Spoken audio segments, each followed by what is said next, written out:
Physics भौतिक 10th class MCQ 10th class Bihar board BSCB के physics का MCQ मल्टीपल चॉइस क्वेश्चन का test series का आज पहला सीरीज है। वस्तुनिष्ठ प्रश्नों का ये पहला सीरीज आज फिजिक्स से है और इसमें 30 प्रश्नों का संग्रह दिया जा रहा है। 30 प्रश्नों का यह सीरीज है। इस सीरीज को लगाएं, टेस्ट को लगाएं और अपने आप को आंकें कि कितना सवाल का जवाब आप सही सही दे पाते हैं, और जिस जवाब को या जिस सवाल के जवाब को आप ना दे पाएँ उसे अपने कॉपी पेन लेकर के बैठें और अपने कॉपी में नोट कर लें और आगे रिवीजन करते रहें और इस तरह से अपना हाई टारगेट को लेकर के चलें और इसी तरीके से आप अपने एग्ज़ाम में अच्छा नंबर को इंक्रीज कर पाएंगे और हाई टारगेट को लेकर के चलना है और टॉप 10 में अपना स्थान को बना लेना है। इस प्रकार से इस सीरीज को शुरू करने से पहले बता दें कि इस चैनल पर जो नए हैं और इस चैनल को सब्सक्राइब करें, बेल आइकन को दबा दें और वीडियो को लाइक करें, शेयर करें अपने चाहने वालों के साथ और वीडियो को फुल वॉच करें, यानी पूरा देखें, शुरू से अंतिम तक देखें, तभी आप हर एक प्रश्नों को अच्छे से समझ पाएंगे और अपने हाई टारगेट को उद्देश्य को पूरा कर पाएंगे। चलिए शुरू करते हैं। इस सीरीज का पहला प्रश्न है, प्रकाश की किरण गमन करती है ऑप्शन ए सरल रेखा में, बी टेढ़ी रेखा में, सी किसी भी दिशा में और डी इनमें से कोई नहीं। सही जवाब होगा ऑप्शन ए सीधी रेखा में। प्रकाश की किरण जो है वो सीधी रेखा में गमन करती है, ऑप्शन ए। प्रश्न नंबर 2, प्रकाश का वेग न्यूनतम होता है ऑप्शन ए निर्वात में, बी जल में, सी वायु में और डी कांच में। सही जवाब होगा ऑप्शन डी कांच में। प्रकाश का जो वेग होता है वेलोसिटी वो आपका कांच में न्यूनतम होता है, यानी सबसे कम होता है। ऑप्शन के अकॉर्डिंग, ऑप्शन के अनुसार देखा जाए तो कांच में सबसे कम होता है। अगर सबसे अधिक प्रकाश का वेग की बात कर रहे हैं तो आपका निर्वात में यानी वैक्यूम में सबसे अधिक प्रकाश का वेग होता है। अधिकतम प्रकाश का वेग जो होता है वो निर्वात में होता है और दूसरा स्थान जो है प्रकाश के वेग की दृष्टि से वो आपका वायु का है। दूसरा स्थान जो है प्रकाश के वेग के दृष्टि से तो आपका वायु यानी हवा का, यानी हवा में दूसरा स्थान रखता है और सबसे अधिक वैक्यूम यानी निर्वात में प्रकाश का वेग होता है। प्रश्न नंबर 3 है, मोटर गाड़ी के चालक के सामने लगा रहता है ऑप्शन ए समतल दर्पण, बी उत्तल दर्पण, सी अवतल दर्पण और डी उत्तल लेंस। सही जवाब होगा ऑप्शन बी उत्तल दर्पण। मोटर गाड़ी के चालक के सामने साइड मिरर के रूप में उत्तल दर्पण का इस्तेमाल किया जाता है। उत्तल दर्पण चालक के ड्राइवर के साइड में लगा होता है और इसी आपका दर्पण के माध्यम से ड्राइवर पीछे से आने वाले वस्तुओं को, गाड़ी हो या किसी व्यक्ति को देखने में कामयाब होता है, यानी देख पाता है। प्रश्न नंबर 4 है, मोटर कार के हेडलाइट में किसका उपयोग किया जाता है ऑप्शन ए समतल दर्पण, बी उत्तल दर्पण, सी अवतल दर्पण और डी उत्तल लेंस। सही जवाब होगा ऑप्शन सी अवतल दर्पण। मोटर गाड़ी के हेडलाइट में यानी सामने वाले लाइट में उत्तल दर्पण नहीं बल्कि अवतल दर्पण का इस्तेमाल किया जाता है, ऑप्शन सी सही होगा अवतल दर्पण। अवतल दर्पण आपका मोटर गाड़ी की हेडलाइट में इस्तेमाल किया जाता है। प्रश्न नंबर 5 है, आप समतल दर्पण द्वारा बना प्रतिबिंब होता है ऑप्शन ए वास्तविक, बी काल्पनिक, सी दोनों और डी इनमें से कोई नहीं। सही जवाब होगा ऑप्शन बी काल्पनिक। समतल दर्पण द्वारा बना प्रतिबिंब काल्पनिक होता है, इसे आभासी भी कहा जाता है। काल्पनिक को आभासी भी कहते हैं।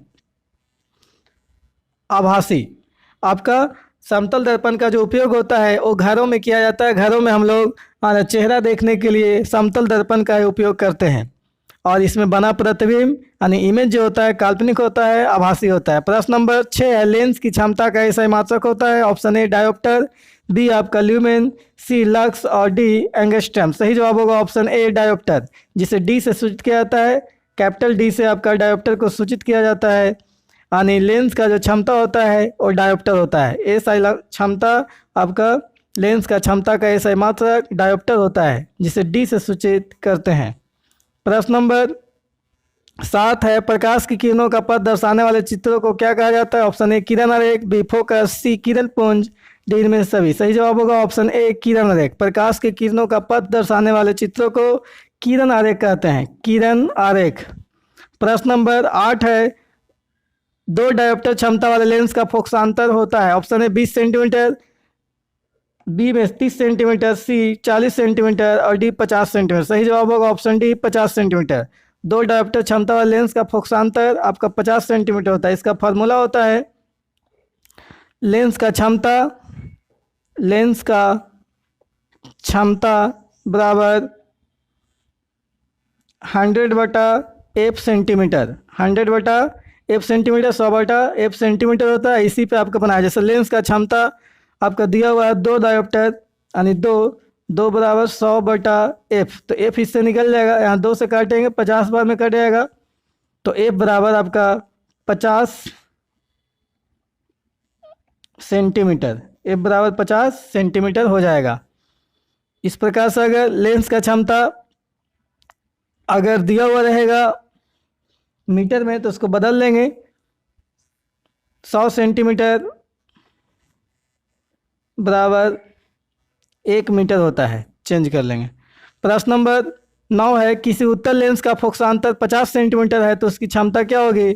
सही जवाब होगा ऑप्शन है +5 डायोप्टर -5 डायोप्टर, और सी में है ऑप्शन सी में -2 डायोप्टर, डी में +2 डायोप्टर। सही जवाब होगा ऑप्शन डी 2 डायोप्टर। किसी उत्तल लेंस का फोकसांतर 50 सेंटीमीटर है तो उसका क्षमता जो होगा वो आपका +2 डायोप्टर होगा। ये भी फार्मूला से बनाएंगे। लेंस का क्षमता को P से सूचित किया जाता है। लेंस का क्षमता P बराबर 100/f सेंटीमीटर, जिसमें प्रश्न दिया हुआ है फोकसांतर 50 सेंटीमीटर यानी f का वैल्यू जो है 50 सेंटीमीटर दिया हुआ है, तो इस प्रकार से बनाएंगे P बराबर 100/f सेंटीमीटर, जिसमें P इक्वल टू 100/f का वैल्यू 50 सेंटीमीटर, 50 दूना 100 कट जाएगा यानी P बराबर 2 डायोप्टर। और उत्तल लेंस है इसलिए प्लस में इसका आंसर होगा, क्योंकि उत्तल लेंस का क्षमता को प्लस में यानी धनात्मक दिखाया जाता है। इस प्रकार से सही जवाब 2 डायोप्टर आपका उत्तल लेंस का क्षमता होगा। प्रश्न नंबर 10 है, प्रकाश के किरणों के समूह को कहते हैं। ऑप्शन ए प्रकाश स्रोत, बी किरण पुंज, सी प्रदीप्त और डी प्रकीर्णन। सही जवाब होगा ऑप्शन बी किरण पुंज। प्रकाश के किरणों के समूह को किरण पुंज कहा जाता है। प्रश्न नंबर 11, उत्तल लेंस की क्षमता होती है। ऑप्शन ए ऋणात्मक, बी धनात्मक, सी ए और बी दोनों, डी इनमें से कोई नहीं। अभी बता कर गए हम कि उत्तल लेंस का क्षमता धनात्मक होता है। सही जवाब होगा ऑप्शन बी धनात्मक। उत्तल लेंस का क्षमता धनात्मक यानी प्लस होता है, धनात्मक मतलब प्लस, और अवतल लेंस का क्षमता माइनस यानी ऋणात्मक होता है। प्रश्न नंबर 12 है, अवतल लेंस की क्षमता होती है, अभी बता के गए जस्ट, ऋणात्मक ऑप्शन है, धनात्मक भी ऑप्शन है और ए और बी दोनों है। सही जवाब होगा ऑप्शन ए ऋणात्मक यानी माइनस होता है अवतल लेंस का क्षमता। प्रश्न नंबर 13, उत्तल लेंस को कहते हैं। ऑप्शन ए अभिसारी लेंस, बी द्विउत्तल लेंस, सी अपसारी लेंस और डी इनमें से कोई नहीं। सही जवाब होगा ऑप्शन ए अभिसारी लेंस। उत्तल लेंस को अभिसारी लेंस कहा जाता है, अभिसारी। इस प्रकार से अवतल लेंस जब होगा तो उसको अपसारी लेंस कहेंगे। अवतल लेंस को अपसारी लेंस और उत्तल लेंस को अभिसारी लेंस। उत्तल लेंस को अभिसारी लेंस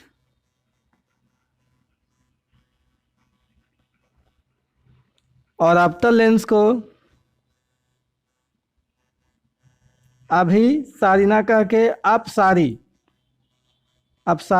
लेंस। तो अवतल लेंस को अपसारी लेंस कहेंगे, अवतल को अपसारी, अवतल लेंस। यहाँ पर देख सकते हैं अवतल को अपसारी लेंस कहा जाता है और उत्तल को अभिसारी लेंस। अगर दर्पण की बातें करें तो दर्पण में उत्तल दर्पण जब होगा तो जस्ट इसका उल्टा हो जाता है। लेंस था तो अभिसारी था, लेकिन उत्तल दर्पण है तो आपका अपसारी कहलाएगा, अपसारी दर्पण। और यही अगर अवतल दर्पण होगा, अवतल दर्पण, तो इसे अभिसारी दर्पण कहेंगे, अभिसारी दर्पण। सब नोट करते चले अपने कॉपी में। प्रश्न नंबर 14 है, आपतल लेंस को कहते हैं। फिर आगे क्वेश्चन, ए अभिसारी लेंस, बी दी अपतल लेंस, और सी अपसारी लेंस, और डी इनमें से सभी। सही जवाब होगा ऑप्शन सी अपसारी लेंस। आपतल लेंस को अपसारी लेंस कहा जाता है, अपसारी। अभी बताए गए हम। प्रश्न नंबर 15, निम्नलिखित में कौन सा पदार्थ लेंस बनाने के लिए प्रयुक्त नहीं किया जा सकता है। ऑप्शन ए जल, बी कांच, सी प्लास्टिक, डी मिट्टी। सही जवाब होगा ऑप्शन डी मिट्टी। यानी लेंस बनाने के लिए मिट्टी का प्रयोग नहीं होता है, बल्कि आपका जल, कांच और प्लास्टिक का इस्तेमाल किया जाता है।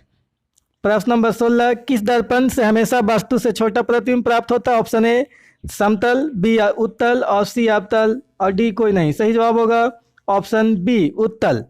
यानी उत्तल दर्पण से हमेशा वस्तु से छोटा प्रतिबिंब प्राप्त होता है। और अवतल दर्पण की बात करें तो अवतल दर्पण में आपका वस्तु से छोटा और वस्तु से बड़ा प्रतिबिंब दोनों बनता है। अवतल दर्पण में सिर्फ आपका एक ही प्रतिबिंब वस्तु से छोटा बनता है। प्रश्न नंबर 17 है, किस दर्पण से वस्तु का बड़ा प्रतिबिंब बनता है। ऑप्शन ए समतल, बी अवतल, और सी उत्तल, ऑप्शन डी कोई नहीं। सही जवाब होगा ऑप्शन बी अवतल। अवतल दर्पण से वस्तु का बड़ा प्रतिबिंब बनता है। इसमें छोटा ही बनता है और बड़ा ही बनता है, लेकिन सर्वाधिक प्रतिबिंब अवतल दर्पण में आपका बड़ा ही बनता है, लेकिन उत्तल दर्पण में हमेशा सभी प्रतिबिंब छोटा बनता है। प्रश्न नंबर 18, प्रकाश के परावर्तन के कितने नियम हैं। ऑप्शन ए 1, बी में 2, सी 3, और डी 4। सही जवाब होगा ऑप्शन 2। प्रकाश के परावर्तन के 2 नियम हैं। पहला नियम, आपतित किरण, परावर्तित किरण और आपतन बिंदु पर डाला गया अभिलंब तीनों एक ही तल में होते हैं। दूसरा नियम, आपतन कोण परावर्तन कोण के बराबर होता है। ये 2 नियम है। प्रश्न नंबर 19, जब प्रकाश की किरण हवा से कांच में प्रवेश करती है तो मुड़ जाती है। ऑप्शन ए अभिलंब से दूर, बी अभिलंब के निकट, और सी अभिलंब के समानांतर, और डी इनमें से कोई नहीं। सही जवाब होगा ऑप्शन बी अभिलंब के निकट। जब प्रकाश की किरण हवा से कांच में प्रवेश करती है तो अभिलंब के निकट मुड़ जाती है। अभिलंब के निकट मतलब अभिलंब की तरफ मुड़ जाते हैं। इस तरह से देखें, जैसे ये आपका माध्यम को विभाजित करने वाला ये लाइन है। इधर मानते हैं वायु है और इधर का जो माध्यम है वो कांच है। देखेंगे एक यहाँ पे अभिलंब डाल लेते हैं इस तरह से। जब प्रकाश की किरण वायु माध्यम से चल करके कांच में प्रवेश करना चाह रही है तो इस प्रकार से देखेंगे, ये जो अभिलंब है ये अभिलंब की ओर आकर के झुक जाती है, यानी अभिलंब के तरफ आ जाती है, अभिलंब से दूर नहीं भागती है। क्योंकि जब वायु जो माध्यम है वो आपका विरल माध्यम है और कांच जो है वो सघन माध्यम है। इस प्रकार से वायु में प्रकाश की किरण को गमन करने के लिए आपका एक अच्छा स्रोत माना जा रहा है कांच के अपेक्षा, क्योंकि वायु के कण जो हैं वो आपका दूर दूर हैं, इसलिए मौका ज़्यादा मिल रहा है प्रकाश के गमन करने का। और कांच के जो कण हैं वो वायु के तुलना में काफ़ी सटे हुए हैं। इस प्रकार से सघन माध्यम में आपका प्रकाश की किरण को गति करने में मुश्किल हो रही है वायु के तुलना में, इसीलिए अभिलंब की ओर आके मुड़ जा रही है। इस प्रकार से मुड़ जा रही है। यही अगर कांच से अगर वायु में जाता तो आपका प्रकाश की जो किरण है वो अभिलंब से दूर भाग जाती। अगर इधर से लेकर के जाते हैं कांच से वायु में तो ऐसे अगर जा रही थी तो आपका अभिलंब से दूर भागती, इस प्रकार से अभिलंब से दूर भाग जाती। प्रश्न नंबर 20 है, फोटोग्राफी कैमरा का अभिदृश्यक होता। ऑप्शन ए उत्तल लेंस, बी अवतल लेंस, सी उत्तल दर्पण, डी अवतल दर्पण। सही जवाब होगा ऑप्शन ए उत्तल लेंस। फोटोग्राफी कैमरा का अभिदृश्यक जो होता है उत्तल लेंस होता है, यानी फोटोग्राफी कैमरा में उत्तल लेंस का इस्तेमाल किया जाता है। और साथ ही साथ दूरबीन में उत्तल लेंस का हम लोगों का जो आँख है, मनुष्य का आँखों में आपका उत्तल लेंस का ही इस्तेमाल किया जाता है। यानी प्राकृतिक रूप से हम लोग के आँख में लगा हुआ जो लेंस है वो उत्तल लेंस ही है। प्रश्न नंबर 21 है, साइड मिरर के रूप में प्रयुक्त होता है, यानी गाड़ी के साइड मिरर के रूप में। ऑप्शन ए अवतल, बी उत्तल दर्पण और सी उत्तल लेंस और डी प्रिज्म। सही जवाब होगा ऑप्शन डी उत्तल दर्पण। साइड मिरर जो गाड़ी का साइड मिरर होता है ड्राइवर के बगल में साइड में, उसमें उत्तल दर्पण का प्रयोग किया जाता है, जिसमें वस्तु का हमेशा छोटा प्रतिबिंब बनता है। प्रश्न नंबर 22, एक अवतल दर्पण की फोकस दूरी 10 सेंटीमीटर, तो उसकी वक्रता त्रिज्या क्या होगी? ये फोकस दूरी आपका दिया हुआ है, वक्रता त्रिज्या यानी आर का वैल्यू पूछ रहा है। ऑप्शन ए है 10 सेंटीमीटर, बी 20 सेंटीमीटर, सी 5 सेंटीमीटर और डी 40 सेंटीमीटर। सही जवाब होगा ऑप्शन बी 20 सेंटीमीटर। फोकस दूरी इसका फॉर्मूला होता है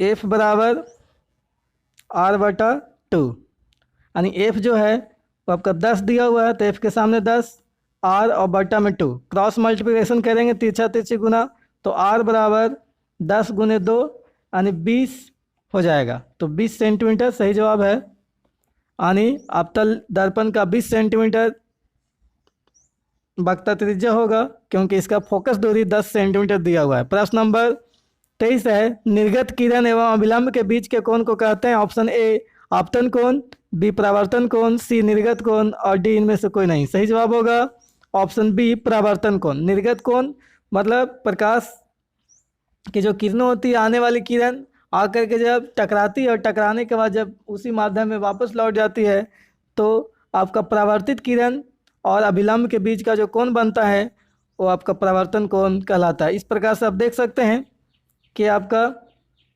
एक चिकनी सतह है, मान लिया जाए कि दर्पण है, इस पे एक अभिलंब डाल दिया जा रहा है, इस प्रकार से अभिलंब है।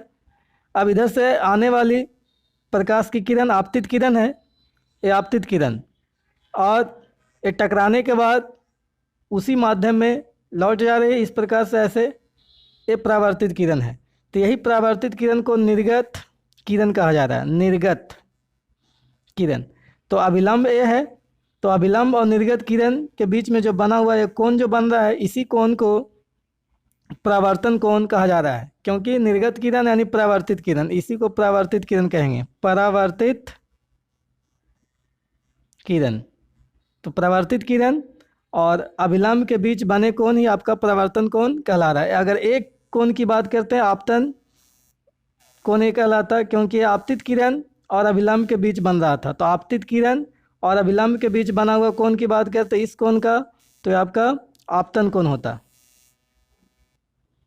प्रश्न नंबर 24 है, सरल सूक्ष्मदर्शी में किसका उपयोग होता है? ऑप्शन ए अवतल दर्पण, बी उत्तल दर्पण, सी अवतल लेंस और डी उत्तल लेंस। सही जवाब होगा ऑप्शन डी उत्तल लेंस। सरल सूक्ष्मदर्शी में उत्तल लेंस का उपयोग किया जाता है।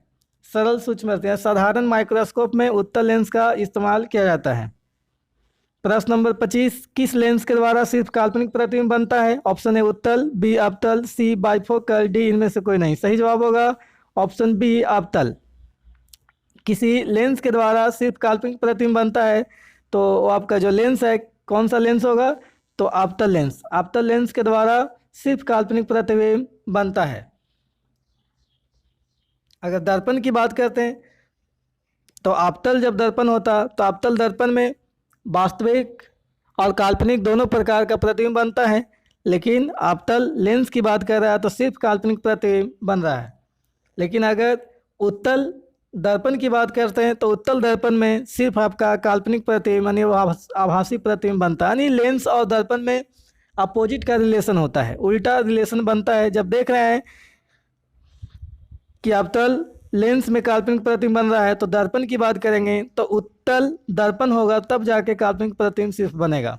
प्रश्न नंबर 26 है, परावर्तन के नियम से निर्धारित होता है? ऑप्शन ए आपतन कोण बराबर परावर्तन कोण, बी परावर्तन कोण बराबर अपवर्तन कोण, सी आपतन कोण बराबर विचलन कोण, डी इनमें से कोई नहीं। सही जवाब है ऑप्शन ए आपतन कोण बराबर परावर्तन कोण। परावर्तन के नियम है, प्रकाश के परावर्तन का नियम आपतन कोण बराबर परावर्तन कोण होता है। प्रकाश के परावर्तन का दूसरा नियम है, दूसरा नियम। प्रश्न नंबर 26 के बाद 27 है, काल्पनिक प्रतिबिंब होता है? ऑप्शन ए सीधा, बी उल्टा, सी दोनों और डी कोई नहीं। सही जवाब होगा ऑप्शन ए सीधा। काल्पनिक प्रतिबिंब सीधा होता है, हमेशा आभासी प्रतिबिंब जो होता है वो सीधा होता है, और वास्तविक प्रतिबिंब हमेशा उल्टा होता है।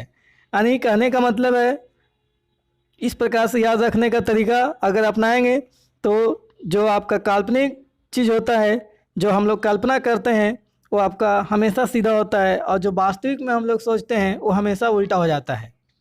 मान लिया जाए कि कोई चीज़ अगर वास्तविक में करना चाहे तो वो काम नहीं हो पाता है, उल्टा हो जाता है। सोचते कुछ और हैं वास्तविक में, लेकिन हो जाता है कुछ और। इस प्रकार से सोच करके याद कर सकते हैं कि काल्पनिक चीज़ उल्टा होता नहीं बल्कि सीधा होता है, और आपका वास्तविक चीज़ उल्टा हो जाता है। जो वास्तविकता में करना चाहें वो उसका उल्टा हो जाता है, टारगेट से नीचे आ जाता है, और जो कल्पना जो करते हैं वो आपका हमेशा सीधा होता है। जैसे रात में कल्पना करते हैं, सपना देखते हैं, कभी उल्टा सपना नहीं देखते, हमेशा सीधा देखते हैं। ऐसा नहीं सोचते हैं कि हमें कोई मार रहा है या हमें कोई जुतिया रहा है या हम नली में या नाली में घोलटा रहे हैं या नाली साफ कर रहे हैं। इस प्रकार से कोई सपना उल्टा नहीं देखते हैं बल्कि सीधा देखते हैं कि हेलीकॉप्टर से घूम रहे हैं। इस प्रकार से सपना देखते हैं, तरह तरह के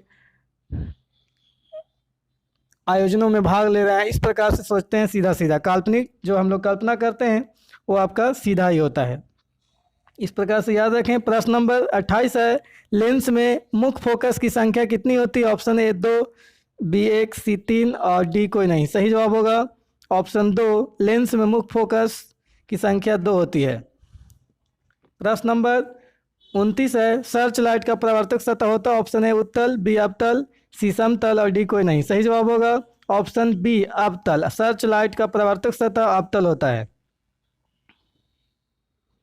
परावर्तक सतह मतलब ऐसा सतह जिस सतह से आपका प्रकाश की किरण वापस लौटती है टकरा करके। जैसे मान लेते हैं कि आपका सर्च लाइट है, यहाँ से कोई प्रकाश की किरण आ रही है तो यहाँ से टकरा करके वापस लौट रही है, तो ये आपका जो सतह है ये परावर्तक सतह है, और पीछे वाला जो सतह है ये आपका बैक साइड का सरफेस है, और आगे वाला सतह ही आपका जहाँ से प्रकाश की किरण टकरा कर वापस लौटती है वो आपका परावर्तक सतह कहलाता है। तो सर्च लाइट का परावर्तक सतह जो होता है वो अवतल होता है। अवतल कहने का मतलब इस प्रकार से होगा, सर्च लाइट का परावर्तक सतह ऐसा, यानी इस प्रकार से धंसा हुआ होगा। परावर्तक सतह सर्च लाइट का ऐसा होगा, धंसा हुआ, ये आपका अवतल होगा। और अगर ऐसा होता है परावर्तक सतह उठा हुआ तो ये आपका उत्तल कहलाएगा। इस परावर्तक सतह को उत्तल बोलेंगे, और इस परावर्तक सतह जो धंसा हुआ है इसको अवतल कहा जाएगा। प्रश्न नंबर 30 है, लास्ट प्रश्न है, दाढ़ी बनाने में कौन सा दर्पण प्रयुक्त होता है? ऑप्शन है समतल, बी उत्तल और सी अवतल और डी कोई नहीं। सही जवाब है ऑप्शन सी अवतल। दाढ़ी बनाने में अवतल दर्पण का प्रयुक्त होता है, यानी सैलून में, ब्यूटी पार्लर में अवतल दर्पण का प्रयोग किया जाता है। और इस दर्पण में वास्तु से बड़ा प्रतिबिंब को दिखाता है, यानी चेहरा के प्रतिबिंब को, यानी चेहरा को है ना, उसका जो प्रतिबिंब बनता है अवतल दर्पण में वो बड़ा कर दिया जाता है, यानी बड़ा करके दिखाता है। हालांकि साधारण तौर पे दाढ़ी बनाने के लिए छोटे मोटे सैलूनों में, ब्यूटी पार्लरों में समतल दर्पण का ही इस्तेमाल कर लिया जाता है। हम लोग घरों में समतल दर्पण का इस्तेमाल करके, उपयोग करके है ना दाढ़ी बना लेते हैं। लेकिन आपका दाढ़ी बनाने के लिए आपका ज़्यादातर बड़े बड़े ब्यूटी पार्लर एवं सैलूनों में अवतल दर्पण का ही प्रयोग किया जाता है। ओके।